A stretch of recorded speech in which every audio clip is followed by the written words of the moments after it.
Hey, everybody. Adam Jackson back here for another episode.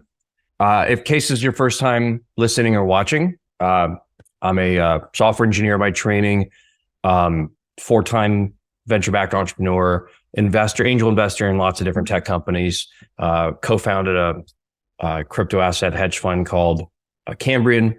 I'm also an LP in about a dozen or so venture and hedge funds in tech. So been doing this tech entrepreneur thing for a long time. Had lots of different seats at the table, and decided to start doing this weekly podcast to share stories, lessons, things I'm thinking about that hopefully will be helpful to you in your career. Anyway, so today's episode is going to be about the something called the professional manager class, PMC, also sometimes coined the laptop class by Mark Andreessen. I'll talk about what it is. There's a good chance you haven't heard of it, even if you're a member of it, how it got so big, who's really to blame for this, and then how to avoid it.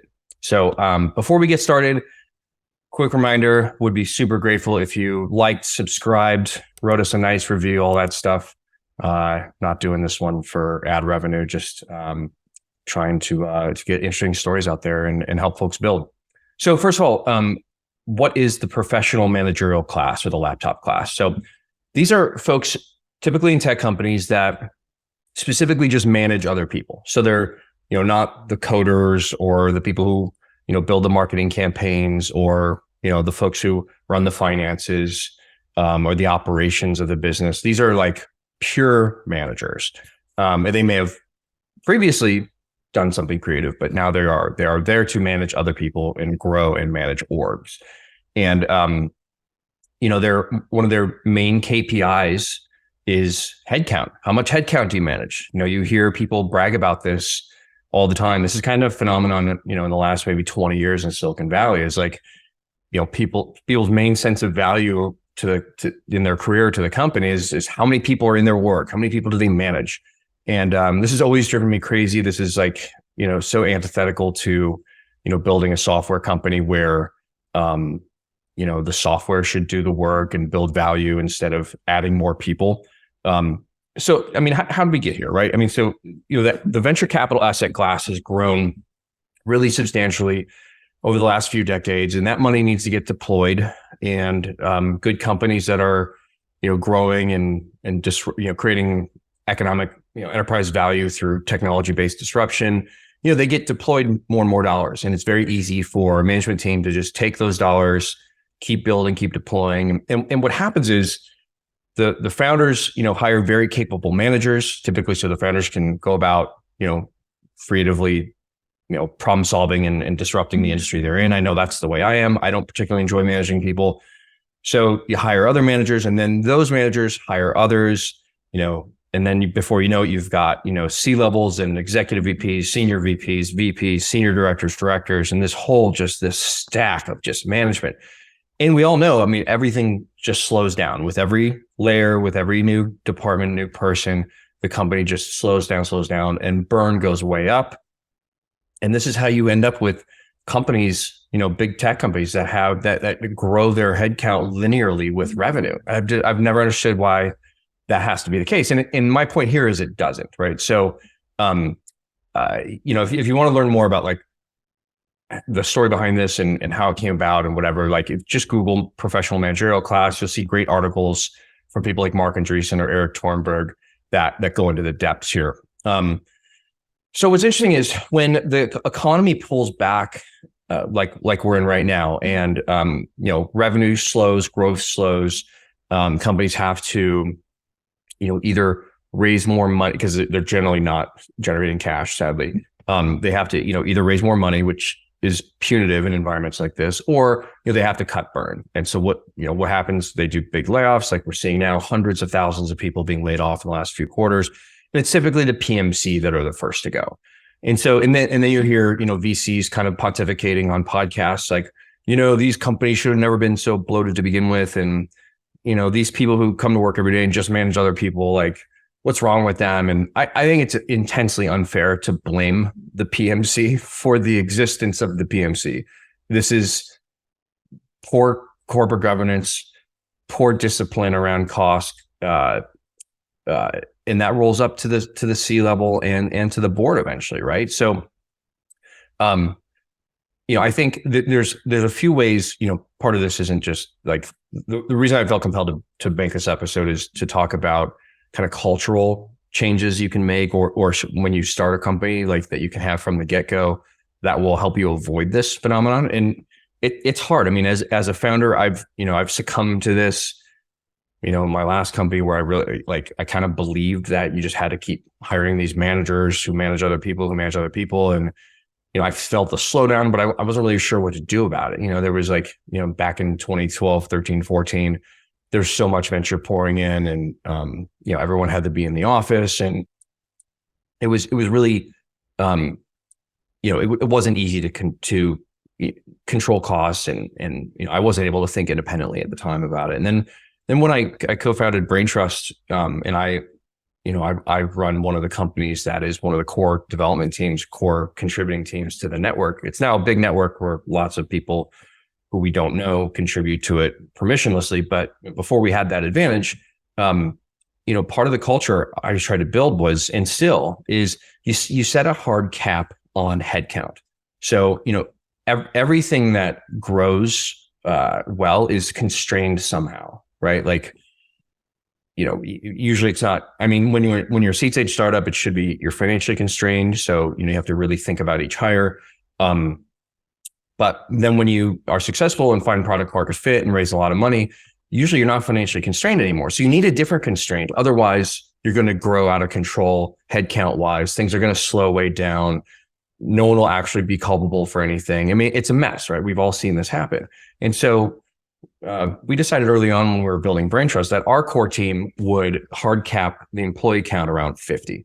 And 50 is it's an arbitrary number, to be clear, but it's one of those numbers that over the years of my, co-founding companies, I've noticed that things change past 50 employees, and, things slow down, and it's hard to tell what everyone's doing, and too many management layers, and it's no fun for anyone, right? And then when you're in a downturn and everyone's like, hey, why aren't things working? It's easy to blame people who, are just managing other people, and those are usually the first to go. So, the easy solution here is skip that step, right? Just don't hire middle managers. Build the organization in a way that everyone knows what everyone else is doing. Outsource everything you can, right, to contractors, SaaS platforms, whatever. And then you make every hiring manager, or every new hire you're going to add to the budget, you have the person advocating for the hire really rigorously defend it, right? Almost like a trial. Hey, what if we did this? And how about we outsource this piece and do whatever? And if someone has to really argue and fight hard for adding a new head to the budget, maybe it won't get added, hopefully, or that person actually is really important in the organization. And then around keeping a hard cap, even whether your number is 40 or 50 or 60 or whatever, think about when, and these, by the way, non-revenue generating. So I don't count salespeople in this. And you can also argue, engineers shouldn't be counted in this, because engineers are building the software. They're kind of the motor that, drives the thing. And then salespeople obviously out there, getting revenue. So you could argue, everyone who's not those, doesn't matter. But as long as those teams are well managed, right? And salespeople are, positive margin contribution, and engineers are actually shipping things, and they're not part of a bloated organization. So anyway, I have a funny story about this. The last piece is culture, right? If your C levels and senior managers don't believe this, it'll never happen. The rest of the company will never come together. So there was we have a general manager at Braintrust called Elena Luneva, and she was I got permission to mention her in this, and I think it's a great story. It's a very illustrative of the culture that she came from, that she upholds in her organizations, and that I've always tried to build here. Is so I think it was the first interview I had with her. She was at OpenTable and Expedia and Nextdoor, and these are really great consumer brands. And she always kind of seemed to, based on her career timeline, seemed to be there at the right time, and got in, got out, and just incredibly capable product leader and manager. I asked her, like, what's your secret here? Like, what's your formula? And she said, it's really simple. I look for post product market fit companies, so maybe Series A or Series B, that are off to the races growth wise. I come in, I only, hire people that ship. We really we hustle. We don't over process things. We don't, we just get in there and really capture whatever the company product market fit has and just try to amplify it as much as possible. And she gave me examples from those three companies. And she said, and then around the time where it goes public or gets acquired or it does a SPAC or whatever, that's the time when the professional managers come in, right? And you have a lot of cash flowing into the company headcount usually bloats up. She's like, that's when I get the hell out. And so, that's usually when everything slows down.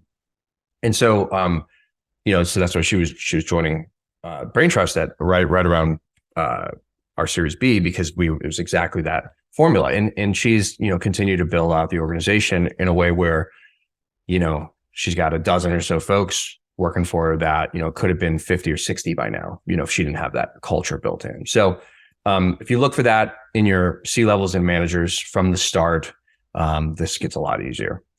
So anyway, in conclusion, this is, the PMC is an incentive problem, right? This isn't like, why I felt compelled to record this is I see the managers themselves being blamed for this. And it's just really unfair, right? Smart and capable people will deliver whatever they're incentivized to deliver. And in the lack of an incentive like direct revenue contribution or whatever user growth, and when you lack that incentive, they'll just, grow whatever's best for their career. And so a lot of times it says it sounds good to say you've managed hundreds of people or thousands of people in your org. And really that doesn't matter to a business, right? I mean, if anything, it's a bad thing. So founders, C-levels, board members, VCs, I think need to take this point more seriously and just avoid this PMC bloat for the next cycle when, the money starts flowing back in. Let's just skip that step and, keep the organization lean. Anyway, that's what I've got on the laptop class. Thanks for tuning in. Take care.